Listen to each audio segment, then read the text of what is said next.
Well, thank you.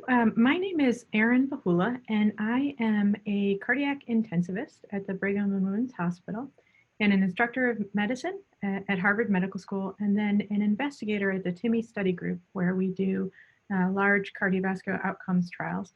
And today I'd like to speak to you about the cardiac complications of COVID-19.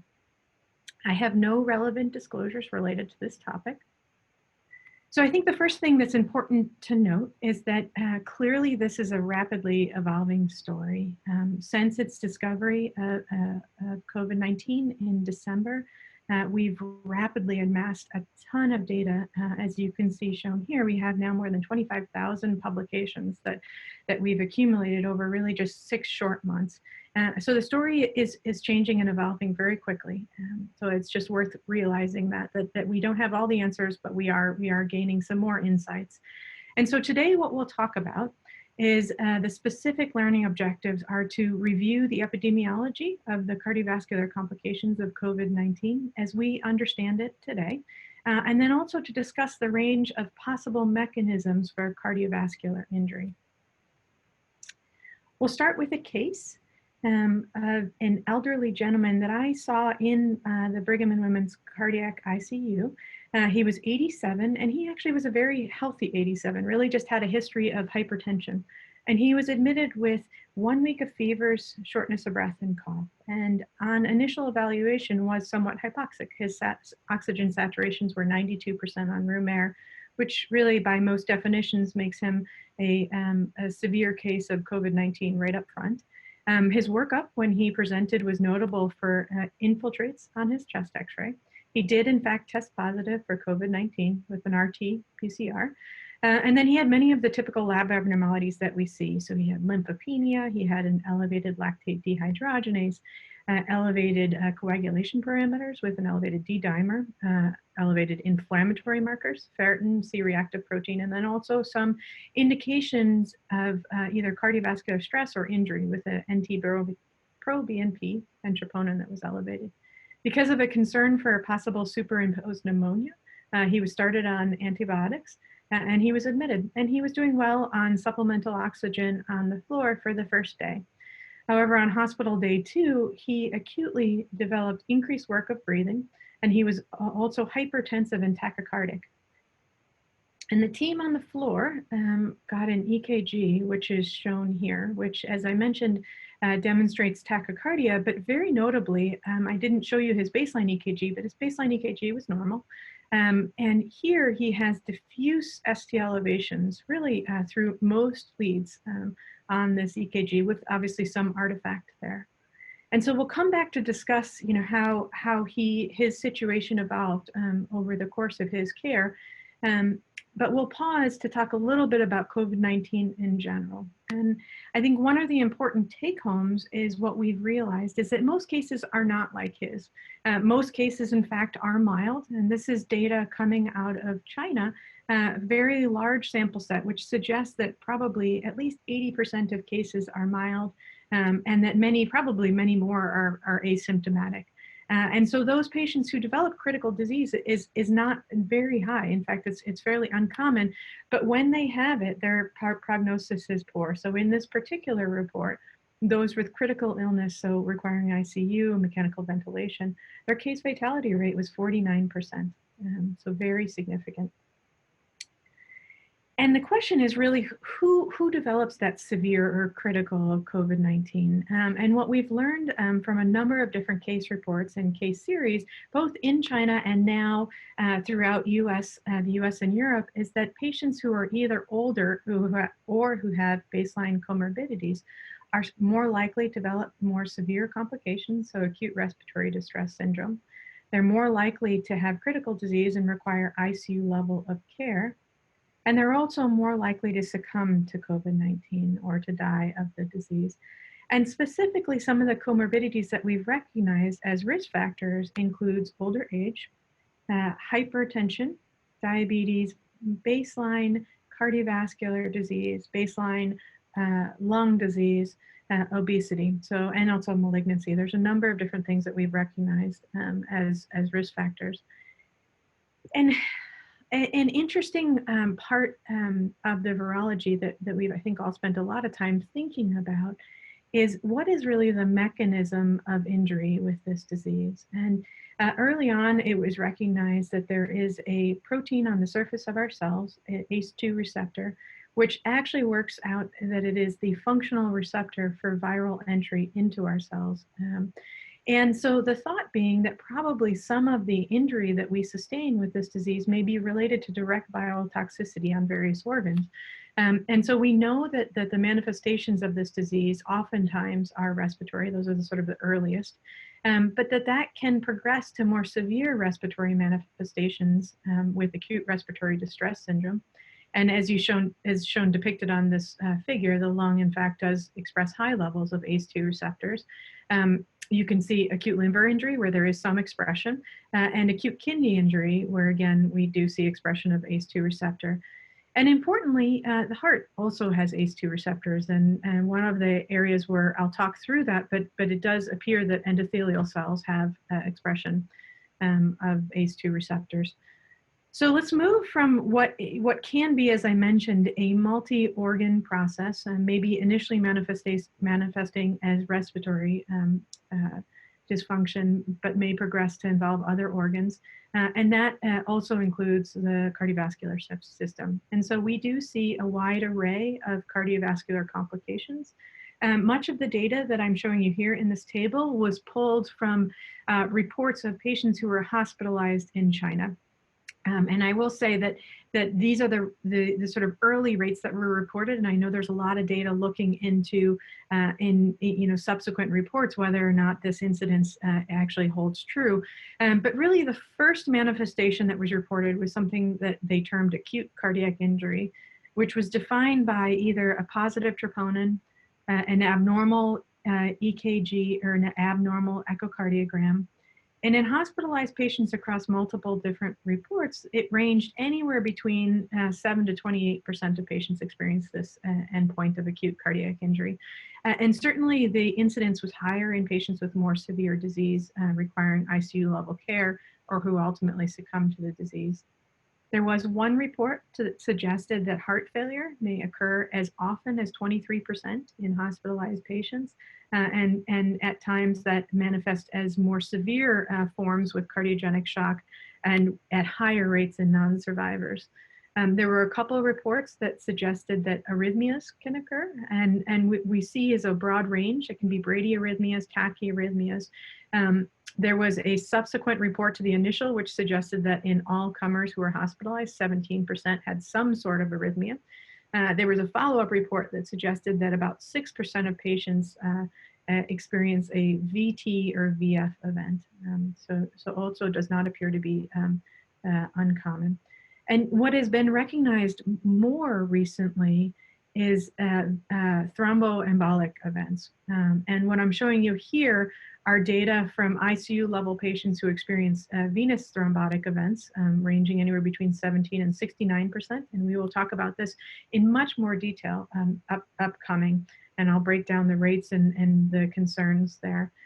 Importantly, what we still don't know is really the time course of these manifestations. In many cases, they did not describe the severity of these manifestations and whether or not there was associated structural issues. So for example, LV dysfunction.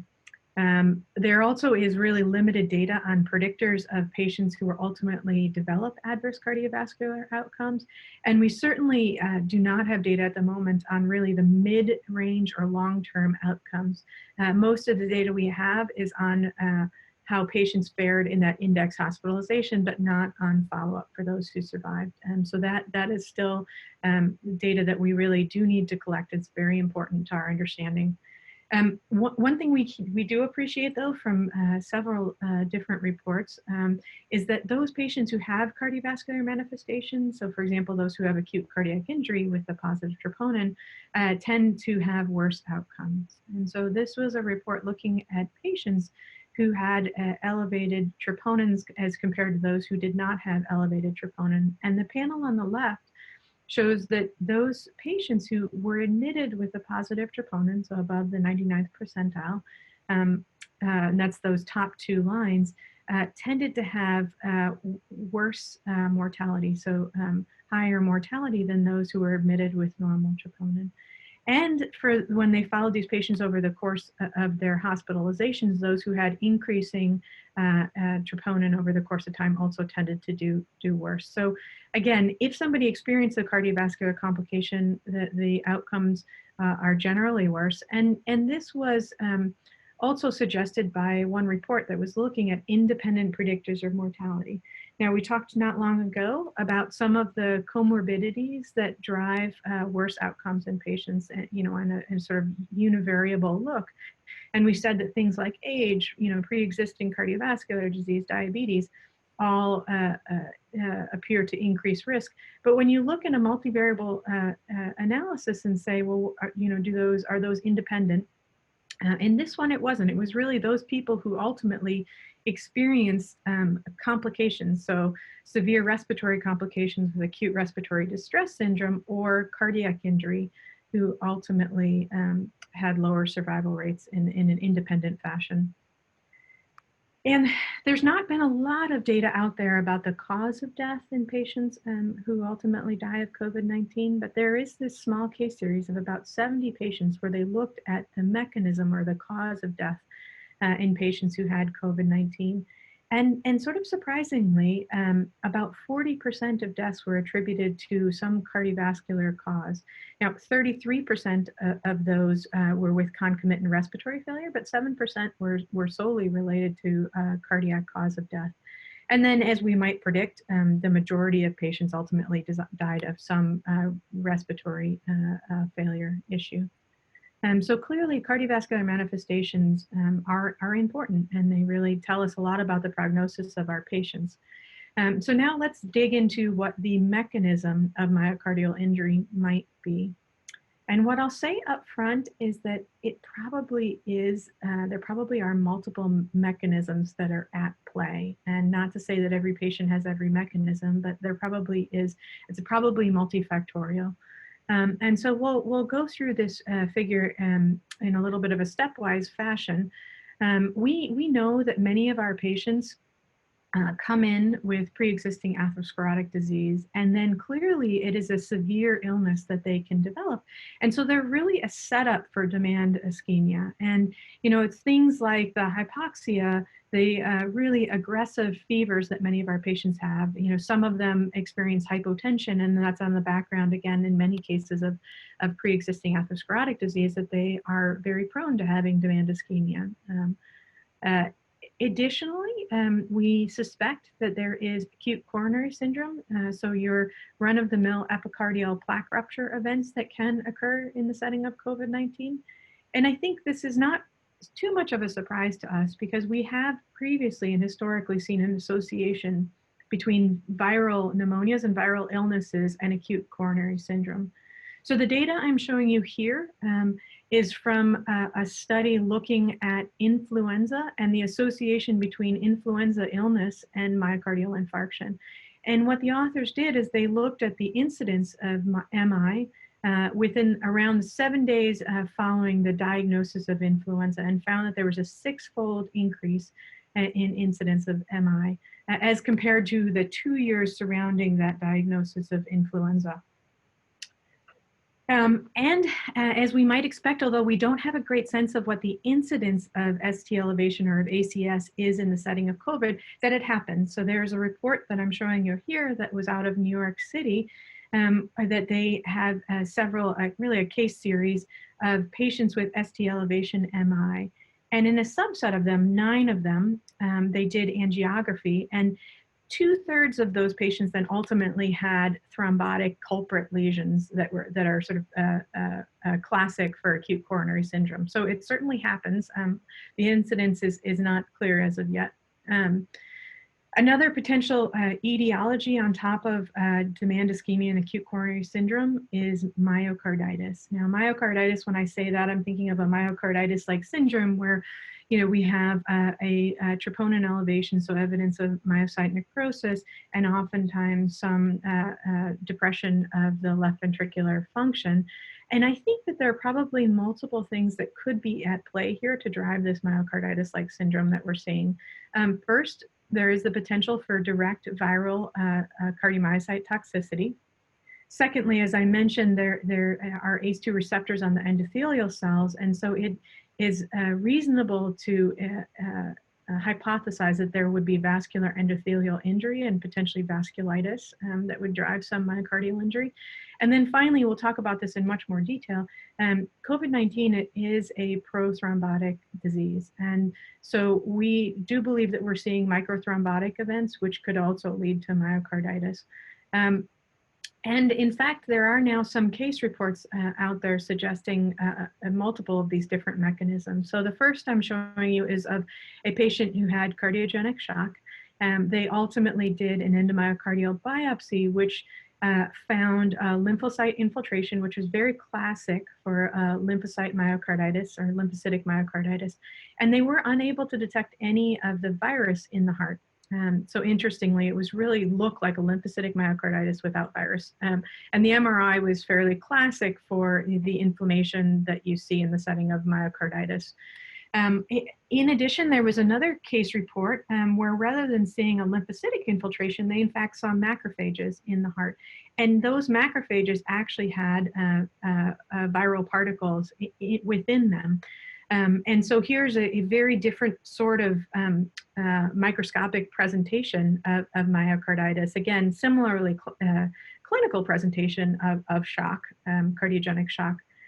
And then the third piece, which is interesting, is we're starting to see reports from autopsy series of both macro and micro thrombotic events. So I'm showing you pictures of lungs here with clot in it, and then on the bottom panel B is of microthrombotic events, and this is specifically within the lungs. But I think it's reasonable to suspect that we may be seeing some similar entity in the heart.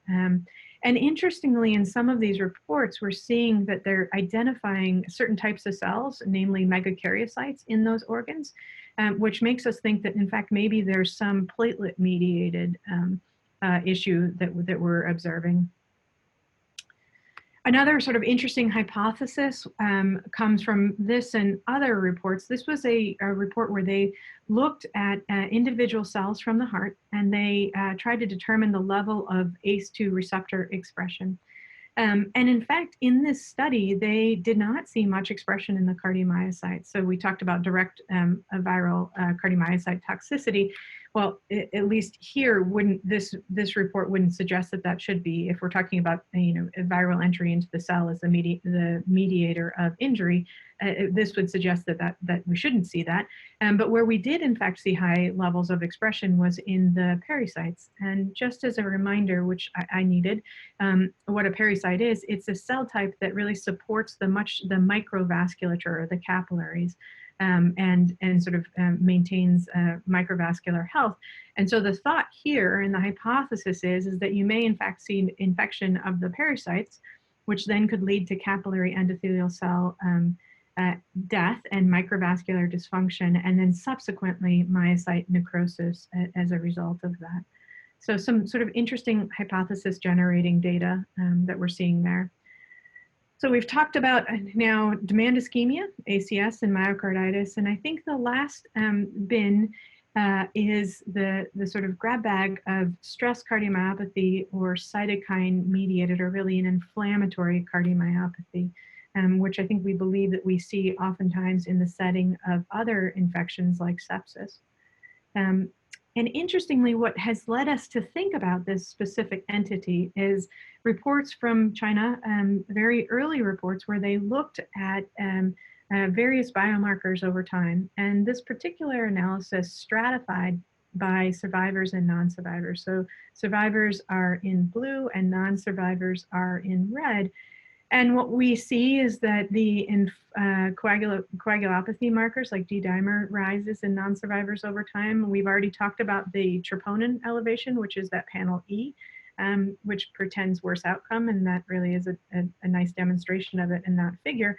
And then what I'll draw your attention to is the bottom two panels, so C and D. where they're looking at IL-6 and serum ferritin as markers of inflammation. And we also see that those markers of inflammation increase over the course of illness in those patients who have more severe disease. So that observation of the inflammatory response in patients with more severe disease has really led to the hypothesis that, in fact, COVID-19 in some patients may be a multi-phase or multi-stage disease, where there is an early stage where you have viral replication, and that's manifest as constitutional symptoms, maybe fever. And then you might have a second stage, which is more of a pulmonary phase, where you have, some of the infiltrates that we've observed on chest x-ray, some shortness of breath, some hypoxia. And it's during that period where hopefully your immune system gets control of this illness and that it's a productive response. But in some patients, there may in fact be a hyperinflammatory response where rather than being productive, it's actually pathologic. And it is that hyperinflammatory response by the host that actually drives some of the late organ dysfunction that we see. So for example, acute respiratory stress disorder or the cardiomyopathy and myocardial injury. And that may, if this theory is correct, inform how we manage these patients. So you would imagine, for example, that antiviral therapy or anything that's targeted at sort of preventing viral replication might be useful throughout the course of the disease, but that anti-inflammatory therapies, targeted anti-inflammatory therapies, might be more useful as you start to move into the later stages of the disease. But I think that is a theory, and it remains to be determined whether that's in fact true. So we will go back to our case now. Our 87-year-old gentleman who came in with COVID pneumonia up front and then developed acutely worsened work of breathing, and then also those diffuse ST elevations. So on the floor, they did a point of care ultrasound echocardiogram, and they noted diffuse ventricular dysfunction. He did actually rapidly progress, with hypotension, requiring high dose vasopressors and also intubation for increased work of breathing and hypoxia. And when I received him in the ICU, his EKG was so diffusely abnormal, it really did not point to an ACS event or a focal plaque rupture event. And so rather than taking him to an invasive angiography, we actually did coronary CT, which amazingly in this 87-year-old demonstrated virtually no coronary disease. And you can see the picture of the imaging on the right is actually from his coronary CT, where you get a sense that the base is moving not perfectly, but better than the apex is. It really sort of has a look of a Takotsubo or a stress cardiomyopathy. We did not pursue a myocardial biopsy or cardiac MRI because my differential in this case was either stress cardiomyopathy or myocarditis, and I thought I would treat both similarly, so I didn't pursue any other imaging. His course was interesting. Over the next 24 hours, he did have a large increase in his troponin. His BNP also shot up in the setting of his shock. And even his procalcitonin went from, I think, something like maybe 0.2 up to 30. We gave him full dose anticoagulation because of his apical hypokinesis and aspirin. And then something which was a little bit out of the box, but I did give him steroids at that time. It was not a part of our algorithm at the hospital, but again, just sort of thinking about what the underlying mechanism might be here, I decided to give him steroids, which we are learning now may in fact actually have been a reasonable thing to contemplate in this patient. He actually did quite well, and he was weaned off vasopressors within a matter of a couple of days. And really his LV function normalized very rapidly, again, within a couple of days. He was ultimately extubated, and I will show you in just a minute what happened. So like I said, I think the differential here was either stress cardiomyopathy or myocarditis. And fortunately for him, our patient was discharged to home.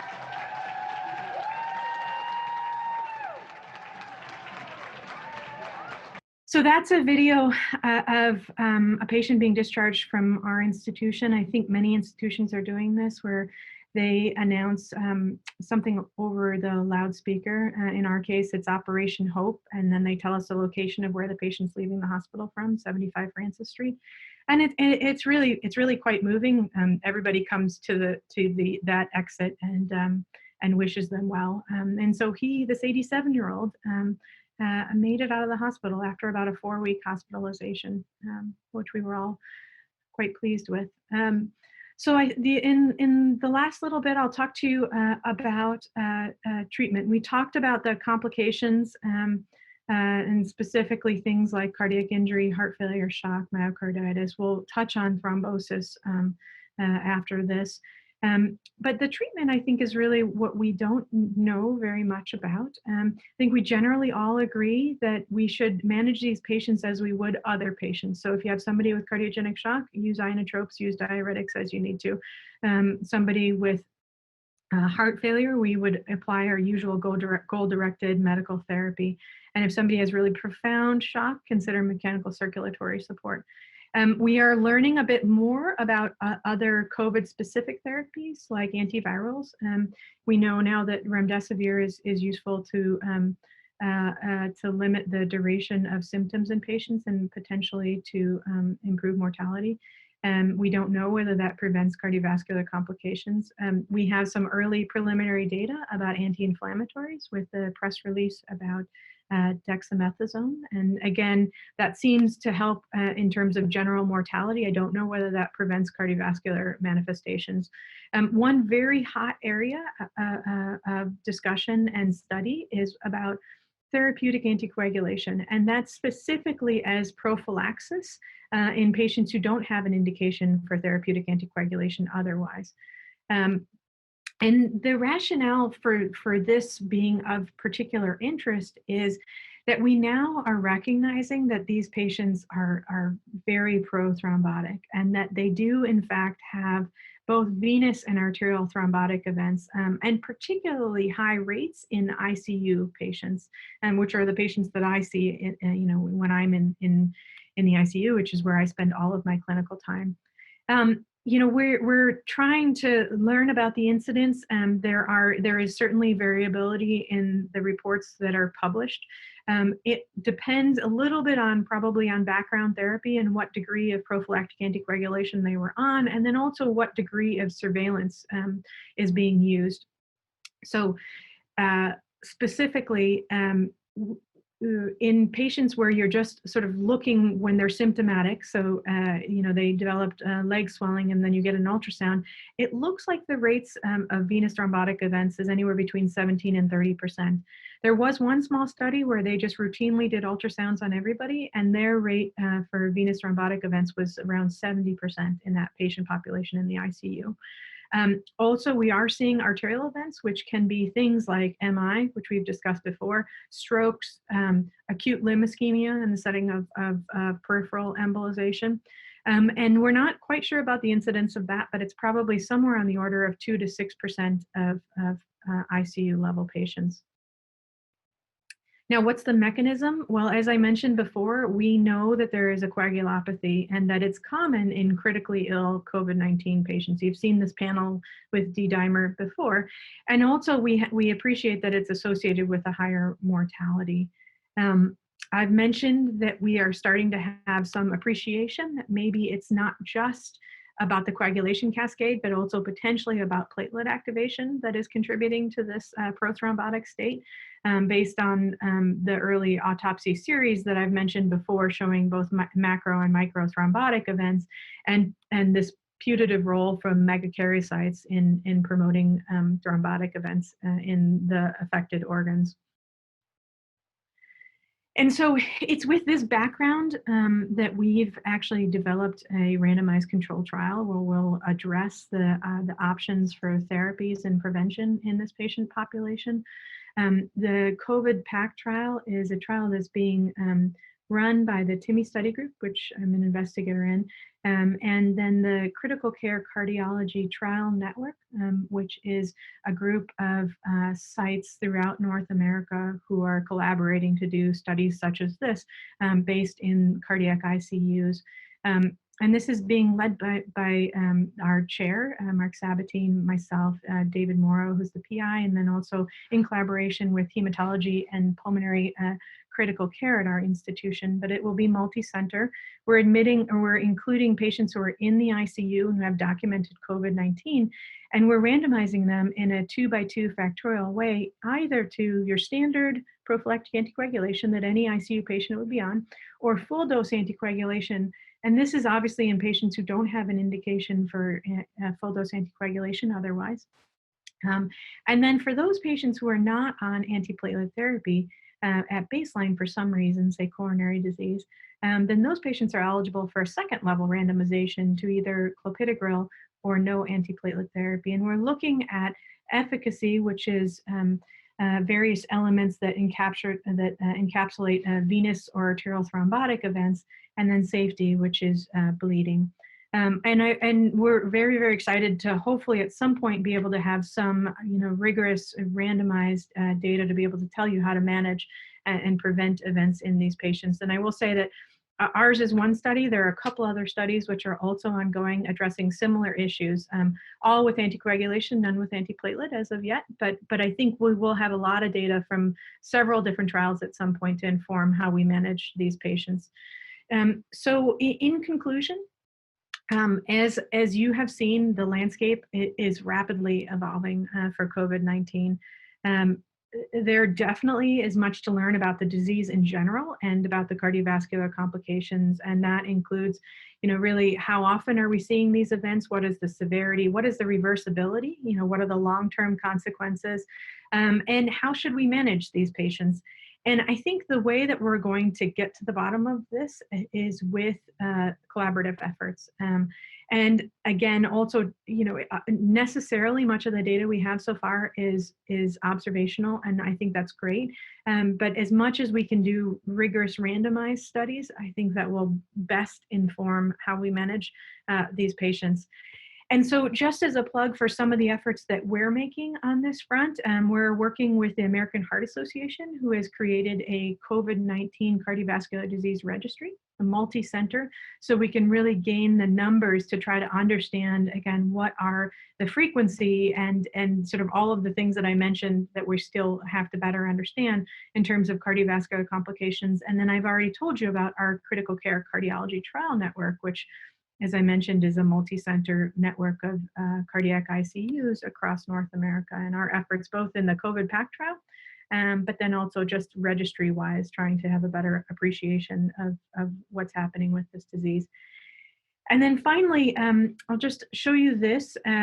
This was a really nice example of collaborative efforts, something that it's the covidprotocols.org, which is a website that was developed and maintained by physicians at the Brigham and Women's Hospital, and it's available to anybody who wants it. And I will tell you, it was a very collaborative effort with individuals from really every division contributing, to things like the cardiology side, hematology, nephrology, neurology, and this is a living document, so it's updated.